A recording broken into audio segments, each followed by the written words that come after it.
Halo, apa kabar Anda semua? Kembali berjumpa dengan saya, Hersun Arif dan Bung Rocky Gerung. Bung Rocky Gerung kelihatannya ini jutaan orang di Indonesia kena prank nih sejak kemarin. Kan katanya janjinya hari ini, bukan janjinya ya, media-media juga udah menduga bahwa hari ini akan tanggal 1 September akan ada kenaikan harga BBM. Jadi orang antri di mana-mana. Kalau Anda lihat foto-foto atau video-videonya di berbagai kota terjadi antrian gitu Bung Rocky. Ternyata nggak jadi, kena prank deh gitu. Ya, ini satu psikologi dalam politik yang ingin testing the water.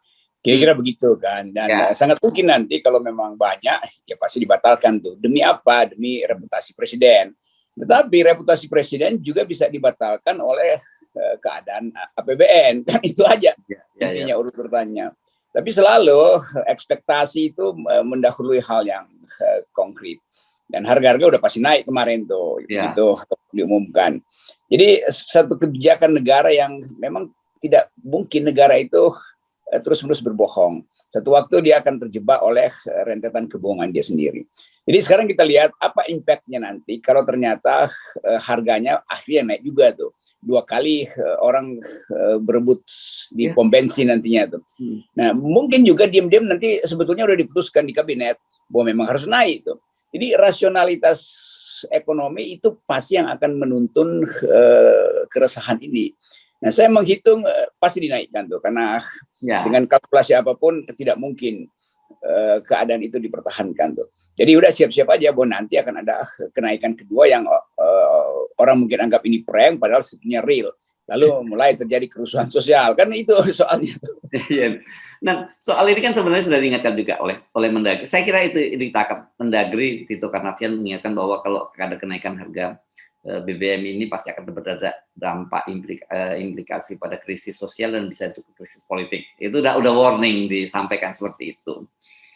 Iya, itu hitungan itu udah ada di atas kertas tuh. Saya kira Pak Luhut yang paling paham pasti Pak Luhut itu karena dia punya tim yang bagus bahkan melampaui semua tim yang lain dan pasti konsultasi pertama dengan Pak LBP. Pak LBP pasti udah isyaratkan bahwa harus naik itu. Tapi presiden mungkin setelah habis ikut atau mendengarkan hasil musyawarah rakyat dia berpikir wah ini rakyat bahaya nih, bisa elektabilitas dia turun lagi tuh padahal barusan dijagokan oleh musyawarah rakyat tuh. Ini hitungan-hitungan yang nggak masuk akal sebetulnya tuh karena presiden masih ngotot bahwa implikasi dari kenaikan BBM tidak boleh menurunkan legitimasi dia tuh. Padahal itu pasti terjadi. Jadi di mana-mana kenaikan bahan pokok dan energi itu pasti menurunkan legitimasi itu. Di seluruh dunia, mau di negara modern, negara setengah modern, di barat atau di timur. Tapi presiden nggak mau lihat fakta itu kan. Jadi dia ingin 2 kali menang itu, menang elektabilitas, juga menang nanti kalau harga dinaikkan. Itu trade off itu nggak mungkin terjadi. Tapi beliau biasa lagi euforia karena jadi nomor 1 di dalam hasil sidang musyawarah rakyat. Oke, tapi kan kita tahu belaka bahwa meskipun hari ini naik, itu sebenarnya kantong rakyat itu sudah harus dirokok lebih dalam gitu kan. Ya kan hanya satu faktor aja bahwa BBM itu pemicu faktor kenaikan barang-barang, tetapi angka psikologi itu di pasaran biasa pedagang itu. Begitu diumumkan, walaupun belum diumumkan, tidak jadi diumumkan, barang tetap naik dulu. Itu kan biasa macam itu. Ya itu problemnya begitu selalu tuh, ekspektasi mendahului fakta nanti. Dan kita lihat misalnya yang antri kemarin itu juga bukan mobil rakyat itu. Jadi mobil kelas menengah juga antri Pertalite. Juga dimungkinkan bahwa mobil-mobil ini sebetulnya hanya mau nyimpan stok aja. Dan di beberapa tempat kan udah terlihat bahwa ada yang udah ditangkap karena nyimpan stok Pertalite itu. Jadi memang penyelundupan itu udah berlangsung dan kebohongan kekuasaan itu akan dijawab oleh kekacauan ekonomi, kan gampang aja. Semua info dari istana itu akhirnya nggak dipercaya, mau dinaikin nggak dinaikin, orang anggap mending berpikir dinaikin supaya lebih aman tuh. Maka mulai terjadi harga udah dinaikkan, ditimbun, nanti ada angkot ngambil berkali-kali buat dijual ke kelas menengah tuh yang nunggu di tikungan, kan itu semuanya tuh kekacauan itu tuh. Ya, nah tetapi perlu diingat juga ya, Bung Rocky, ada satu fenomena yang di Indonesia orang sebutnya near poor gitu ya, dekat dengan miskin gitu. Dan fenomena Yes. banyak terjadi pada pandemi kemarin. Mereka punya mobil, gitu, mereka punya rumah, tetapi ini kredit semua gitu. Dan ketika mereka terjadi kehilangan pekerjaan atau tabungannya menipis, sebenarnya mereka memang punya mobil, tapi sebenarnya mereka juga miskin juga. Makanya wajar kalau kemudian mereka juga ikut antri. Ya, itu poinnya, kalau krisis itu bertumpuk-tumpuk. Ya. Dan dalam hitungan, kalau dibikin snapshot statistiknya, itu yang nirpur itu udah jadi pur sebetulnya. Ya, Dan mak-mak yang paling kena pertama itu kan. Dan mungkin udah 120 juta atau 150 juta sekarang yang disebut di bawah garis kemiskinan. Kalau hitungan itu konsumsi per hari ini misalnya tuh, daya beli per hari ini. Jadi semua soal kita taruh di atas kertas dan kita tahu ada krisis, ada potensi kerusuhan, tuh pasti itu akan terjadi tuh. Tapi presiden menganggap bahwa ya masih bisa dipermainkan dengan 3 periode. Jadi berjanji lagi itu. Nah, keadaan ini yang potensi chaotic ini udah di depan mata. Nah, itu yang mungkin harus kita hitung. Bagaimana kalau kepolisian sekarang amburadul tuh lagi berantakan? Apa Pak Jokowi tunggu kepolisian diberesin dulu baru harga dinaikin? Kan itu juga faktor yang dihitung. Dan mungkin 3-4 orang ada di situ lalu mulai, maksudnya ada di sekitar Pak Jokowi lalu kasih sinyal, jangan dulu Pak, ini bahaya nih, polisi belum bisa dipegang tuh, karena perkelahian antar geng itu bisa membahayakan pengendalian kerusuhan nanti atau demo BBM tuh. Demikian juga militer juga memantau dengan cermat perkembangan ini, karena tetap tentara juga merasa ada potensi atau ada asap yang bisa tiba-tiba berubah jadi api itu. Karena prajurit juga terkena karena keadaan ekonomi pasti masuk ke semua tempat. Nggak bisa misalnya prajurit masuk pasar tradisional lalu tukang daging ayam kampung bilang oke Pak kami kasih diskon, nggak bisa karena harga itu adalah harga ekonomi. Jadi jadi semua kalangan pasti kena tuh. Dan teman-teman di kepolisian yang di asrama-asrama juga militer TNI yang ada di asrama-asrama itu kena dampak yang pasti signifikan. Ya, dan sebenarnya kalau kita kan Pak Jokowi senang belusukan, bahkan malam-malam juga belusukan ke daerah-daerah. Beliau pasti sangat paham gitu. Banyak sekali kita rumah tangga kita ini sekarang ya karena berbagai macam faktor ya. Salah satunya juga karena publik transportasi yang tidak cukup buruk. Itu satu rumah keluarga miskin itu bisa ada 3-4 sepeda motor. Dan itu semua menjadi konsumsi bahan bakar semua. Dan ini pasti langsung terasa begitu terjadi kenaikan. Sekecil apapun, karena ada skema ini katanya. Mau dinaikkan seberapa pertalite ini? Apakah tadinya 10.000 disebut angkanya, kemudian mungkin agak di main psikologi saja, mungkin 10.000 kurang sekian dan sebagainya, gitu-gitulah mainnya. Tapi tetap aja berdampak itu. Iya, 2 hari lalu saya naik ojek tikungan, bukan ojek online gitu. Oke.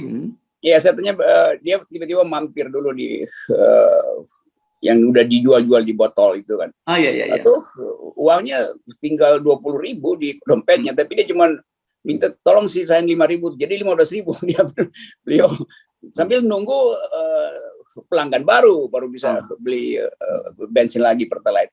Jadi kesulitan itu terasa betul. Tapi secara makro memang presiden anggap bahwa enggak, kita dibandingkan dengan yang lain memang baik-baik aja ekonominya. Jadi pengertian baik-baik aja itu selalu terhubung dengan ya pamer aja tuh. Nanti kalau nggak baik-baik kita salurkan BLT. Mungkin juga Sri Mulyani kasih info baru bahwa nggak cukup BLT itu untuk nyogok rakyat dalam 3 bulan. Karena kalau pertalite dinaikin kan itu pasti terus-menerus tuh. Nggak mungkin 1 minggu naik terus diturunin lagi harganya. Walaupun ekspektasi harga internasional mungkin akan menurun. Jadi kecemasan, jadi gampangnya kita sebut itu kecemasan di dalam istana itu terbaca pada ketidakpastian naik apa tidak tuh harga itu.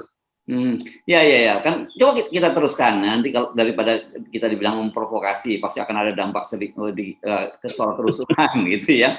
Mari kita teruskan soal realitasnya ini. Tadi Anda bicara soal ojek online, ojek pengkolan ya. Opang, ojek pangkalan juga, ada nyebutnya begitu, opang, ojek pangkalan juga. Nah, bagaimana dengan ojek online yang sekarang sudah menjadi fenomena, apalagi di kota-kota besar itu dampak ikutannya besar sekali. Kan mereka ini sekarang banyak yang hidup dari ojek online itu, dan kemudian ojek online itu menghidupkan juga industri-industri makanan, minuman, dan sebagainya. Dan ini besar sekali jumlahnya, begitu terjadi kenaikan, saya kira sangat sensitif. Kalau katakanlah menaikkan itu 20-30% saja, itu dampaknya juga sangat terasa buat mereka. Ya itu udah jadi pembicaraan di warung-warung Tegal tuh. Ya. Saya sering betul makan di warung Tegal yang memang enak itu. Dan ibu itu bilang begini nih, kadang-kadang saya pesan apa namanya itu teri kacang itu tuh. Ya, sambal teri kacang ya. Sambal teri kacang habis makan, Bu, sisanya tolong sambal teri kacang. Oh Pak, ini paling 2 sendok nih. Jadi harga teri dan harga kacang itulah yang berimplikasi ya, terdampak itu. Sayur asam juga begitu tuh. Jadi akhirnya keadaan ini masuk secara masif dan membuat ya yang mau membeli memang nggak ada pemasukan, yang mau menjual juga susah untuk terus-menerus menahan harga kan. Jadi itu intinya tuh. Nah ini nggak terbaca karena presiden dan kabinet terutama tetap mengandalkan ya nanti kita turunkan BLT. Oh itu BLT itu juga bisa habis di jalan tuh karena dikorupsi oleh sistem distribusi BLT yang memang koruptif. Itu poin itu mendasar sekali. Ya, dan kita perlu ingatkan karena orang seperti Anda, orang seperti saya masih langsung terlibat dalam hal semacam itu. Tapi saya kira orang di kalangan para pejabat itu sudah mulai berjarak, begitu ya. Mereka bisa lihat antrian, mereka bisa lihat warung Tegal, mereka bisa lihat di dalam mobil-mobil mewah mereka ada ojek online di sebelahnya. Tetapi mereka mungkin tidak berempati karena mereka tidak pernah merasakan soal itu. Dan orang kemudian mengkait-kaitkan. Kemarin makanya banyak sekali orang yang marah ketika peringatan 17 Agustus di istana kemudian berpesta-pesta, bernyanyi-nyanyi, berjoget-joget. Itu yang terjadi. Dan ini realitas ini saya kira nggak bisa ditangkap oleh mereka.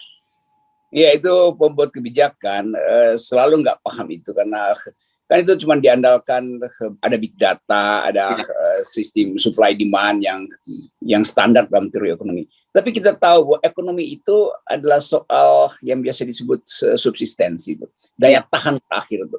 Dan itu terhubung dengan psikologi. Dan lain kalau misalnya Pak Jokowi itu nggak pernah berbohong, jadi orang percaya bahwa oke, memang ada kesulitan ekonomi itu. Jadi sekali orang melihat bahwa kebijakan itu akhirnya cuma untuk mempermainkan perasaan rakyat. Nah itu realnya begitu tuh, atau sering disebut perspektif humanity itu nggak dilihat oleh pembuat kebijakan. Kan yang ada di dalam pembuatan kebijakan di kabinet kan itu angka doang kan, dan angka itu selalu akumulasi atau agregasi dari hal-hal yang variabel-variabel yang konstan. Sementara soal-soal di kita itu ya keluhan tukang ojek yang akhirnya minta tolong atau satpam di sebuah perumahan minta tolong untuk berutang 20.000 aja berutang gitu karena potensi nggak lagi dipakai oleh pengembang kan itu semua kita baca semua itu dan kita dengar di semua pojok kota. Nah itu akibat dari desain ekonomi yang memang nggak pernah diwujudkan melalui apa yang disebut janji-janji presiden kan. Jadi janji presiden yang terus-menerus berubah itu menyebabkan orang apapun yang mau diucapkan istana kita nggak percaya. Mau dinaikin nggak dinaikin mereka nggak percaya kan. Jadi ini problem psikologi sosial sebetulnya. Ya. Dan kita menyarankan sebenarnya kalau memang Pak Jokowi senang incognito gitu ya, kunjungan-kunjungan di malam-malam itu bukan hanya jadi sembako, coba deh para menteri-menteri atau yang lain juga untuk melakukan incognito.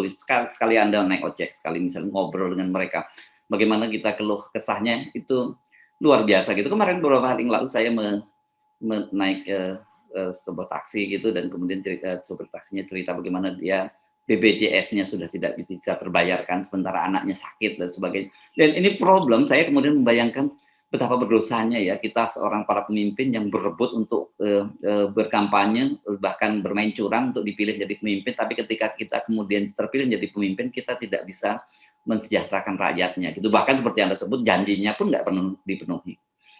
Ya itu, kemarin juga ada video seorang anggota militer itu membagi-bagi nasi bungkus tuh. Dan terlihat jelas bahwa itu sengaja direkam tuh. Dan kita nggak tahu siapa yang rekam. Tapi faktanya kalangan militer memang tahu bahwa ada kemiskinan. Lalu kita lihat ekspresi dari mereka yang memperoleh bantuan itu tuh, yang dari motor. Sempat ya. Ya, seorang prajurit. Jadi yang problem adalah bukan siapa yang membagikan, tapi rasa terima kasih dan keterkejutan rakyat dapat begituan tuh. Jadi artinya memang daya beli nggak ada, sehingga akhirnya mendekat motor sang prajurit itu juga memang disiapkan rupanya banyak nasi bungkus di situ. Tapi faktanya memang mata dari seorang pengemis merasa oke, ada yang memperhatikan mereka tuh. Ya, nanti tentu ini akan dianalisis bahwa ini pencitraan militer apa untuk kembali ke rakyat. Tapi apapun poinnya, kalau daya beli ada, nggak ada orang yang nunggu bantuan di pinggir jalan, kan itu masalahnya. Nah, jadi berjejerlah orang di situ. Iya. Nah, ini memang saya juga kemarin dapat juga video itu, tapi belum tahu ini kapan peristiwanya, apakah baru terjadi atau sudah lama terjadi, ini kita belum tahu. Tapi yang jelas bahwa ini fenomena menarik gitu. Dan sebenarnya menurut saya ini karena polisi kan sekarang sedang babak belur, sedang cari citra. Nggak apa-apa kalau melakukan hal saling berlomba gitu, polisi-polisi, para babinsa, para polsek kemudian dikerahkan untuk itu gitu, bagi-bagi makanan. Dalam situasi sekarang menurut saya ini sangat dibutuhkan. Ya mungkin juga itu video lama, tapi kita berpikir kenapa diungkapkan ulang tuh. Artinya problem memang tuh. Dan memang faktanya mau lama mau baru memang daya beli rakyat kurang. Karena itu nunggu sedekah dari prajurit. Nah, polisi juga bisa lakukan hal yang sama sebetulnya. Tapi tetap faktanya akan banyak orang berjejer di jalan untuk menunggu pemberian orang lain. Jadi itu juga menunjukkan dia nggak bisa memproduksi sesuatu. Dan akhirnya harga dirinya juga kan, masa tiap hari mesti nunggu Pak polisi atau Pak tentara babinsa bagi-bagi bantuan. Kan negara tidak hadir pada keadaan semacam itu. Negara hadir di APBN doang. Ya, oke. Jadi jangan terlalu optimis dulu. Kalau tuh hari ini tidak jadi kenaikan BBM, tetapi seperti Anda janjikan itu pasti akan dinaikkan. Karena pemerintah pasti lebih berpikir tentang bagaimana menyelamatkan APBN gitu ketimbang menyelamatkan perut rakyat. Ya, itu pasti itu. Jadi udah siap-siap ada prank baru yang betul-betul real sebetulnya. Siap-siap saja. Oke, dan tetap kita 0%. Oke, thank you, Rocky. Ya.